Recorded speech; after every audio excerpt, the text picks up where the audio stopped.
এবার ছাত্র আন্দোলনের মুখে সার্বিয়ার প্রধানমন্ত্রী মিলোসি ভুকেভিক পদত্যাগ করেছেন। মঙ্গলবার তিনি এই ঘোষণা দেন, এমন খবর প্রকাশ করেছে ডয়েচে ভেলে। পদত্যাগ প্রসঙ্গে তিনি জানান, দেশে উত্তেজনা কমানোর লক্ষ্যে তিনি পদত্যাগ করেছেন। ভুকেভিক বলেন, সবার কাছে আমার আবেদন, আবেগ শান্ত করে সংলাপে ফিরে আসুন।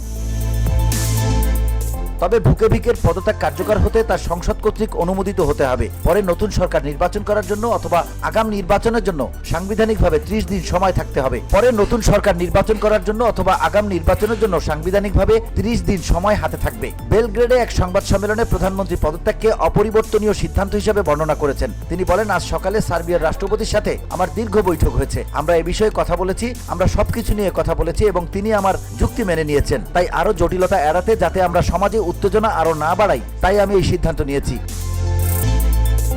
তিনি বলেন, নতুন মন্ত্রিসভা গঠন না হওয়া পর্যন্ত তিনি এবং সরকারের মন্ত্রীরা কর্মক্ষমতার সাথে পদে বহাল থাকবেন। তার ভাষণে আগের দিন নভি সাদে ছাত্র বিক্ষোভকারীদের উপর হামলার দিকে ইঙ্গিত করে বলেন, আক্রমণকারীদের দ্বারা একজন ছাত্র আহত হয়েছেন। ট্রেন স্টেশনের ছাউনি ধসের সুযোগ সরকারের সমালোচকরা রাজনৈতিক উদ্দেশ্যে ব্যবহার করছে বলেও তিনি অভিযোগ করেন।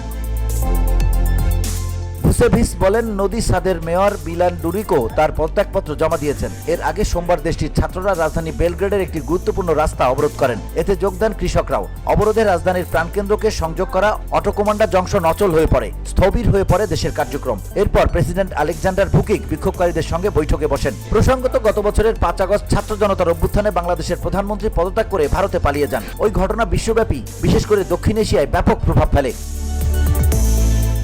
VOD Bangla news desk.